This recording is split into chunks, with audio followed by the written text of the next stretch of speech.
Kisah ini datang dari negeri yang sangat terkenal, dari negeri penuh kisah heroik, dari negeri yang terkenal dengan kisah Yusuf alaihissalam, dari negeri yang terkenal dengan kisah Musa alaihissalam dengan Fir'aun, dari negeri yang terkenal dengan keilmuannya. Kita akan berjalan-jalan di negeri Mesir. Kisah ini kurang lebih terjadi pada abad 2 Hijriah. Seorang imam, ahli ilmu, cerdas, dan sangat kaya. Beliau memiliki majelis khusus dengan para saudagar-saudagar kaya. Beliau pun memiliki majelis khusus untuk menjawab pertanyaan-pertanyaan orang-orang di tema jual beli.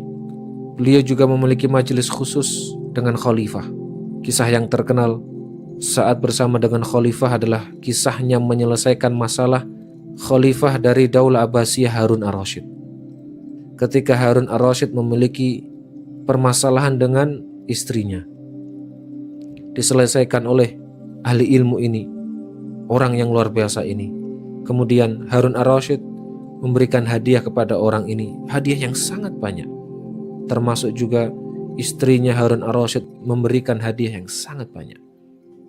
Ahli ilmu ini, saudagar kaya ini, Imam Asy-Syafi'i bertutur tentangnya kalau beliau ini lebih cerdas daripada Imam Malik. Beliau adalah Imam Al-Laits bin Sa'ad.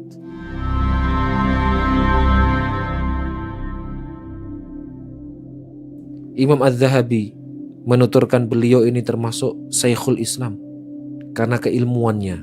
Beliau sempat diminta untuk menjadi qadhi di Mesir, akan tetapi beliau menolaknya. Beliau sangat cerdas, memiliki banyak murid, akan tetapi ilmu beliau tidak sampai pada kita hari ini. Imam Laits, di satu sisi beliau adalah ahli ilmu, di satu sisi beliau adalah saudagar kaya. Diriwayatkan ketika beliau melakukan perjalanan berdagang, beliau harus menyewa 3 kapal besar. 1 kapal untuk beliau dan keluarganya, 1 kapal untuk menjamu tamunya, 1 kapal untuk membawa barang dagangannya. Imam Al-Laits bin Sa'ad tidak pernah mengeluarkan zakat mal. Padahal beliau hartanya sangat melimpah banyak. Laba dari jual belinya itu sangat banyak. Maka seharusnya beliau wajib zakat, mengeluarkan zakat mal. Akan tetapi beliau tak pernah mengeluarkan zakat mal. Karena sebelum sampai ke haul 1 tahun putaran penuh, uangnya beliau, hartanya beliau sudah dikeluarkan dalam bentuk infak dan sedekah. Beliau setiap tahun mengeluarkan uang sebesar 100 dinar. Kalau sekarang tinggal dikeruskan saja, disedekahkan, dibagikan kepada Imam Malik. Padahal para ulama menyampaikan antara Imam Malik dan Imam Al-Laits bin Sa'ad di dalam pendapat ilmu fikih berbeda pendapat, berdebat sangat sengit. Akan tetapi meskipun berbeda pendapat di bidang fikih, Imam Al-Laits tetap mengeluarkan hartanya untuk Imam Malik. Sampai diriwayatkan Imam Al-Laits bin Sa'ad mengirim surat kepada Imam Malik. Di surat tersebut dituliskan, "Wahai saudaraku Malik bin Anas yang ada di kota Nabi, teruslah engkau fokus dengan ilmumu, majelismu, dan murid-muridmu. Biarkanlah aku yang mencukupi kehidupanmu." Dalam setahun, Imam Al-Laits mengirim harta terbaiknya sebesar 3 M untuk Imam Malik bin Anas di Madinah. Diriwayatkan pula, Imam Malik pernah menulis surat kepada Imam Laits, menuturkan tentang hutangnya.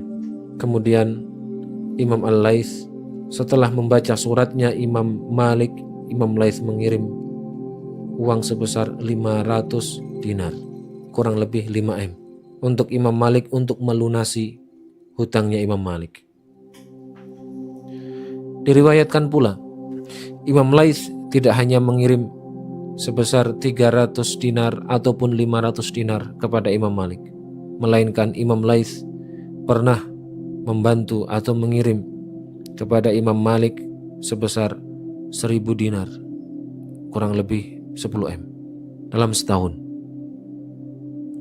Dari sinilah kita mengetahui Imam Al-Laits dengan harta yang sangat banyak tidak pernah mengeluarkan zakat mal, karena sebelum hitungan 1 tahun penuh Imam Al-Laits sudah mengeluarkan uangnya, hartanya untuk membantu saudara-saudaranya.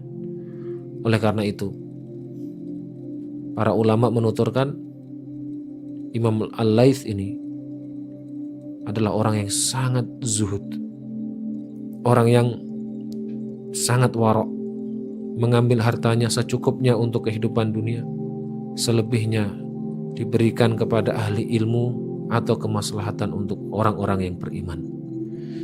Dan itulah harta sebenarnya Imam Al-Laits bin Sa'ad yang akan dipetiknya nanti di akhirat.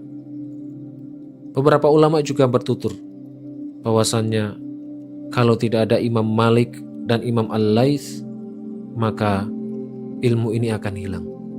Ilmu besar untuk kita semuanya. Ada yang fokus dengan harta membiayai pendidikan, dan ada juga yang fokus dengan dunia pendidikan agar supaya ilmu, harta terus bermanfaat. Siapakah dari kita yang ingin menjadi Imam Al-Laits bin Sa'ad?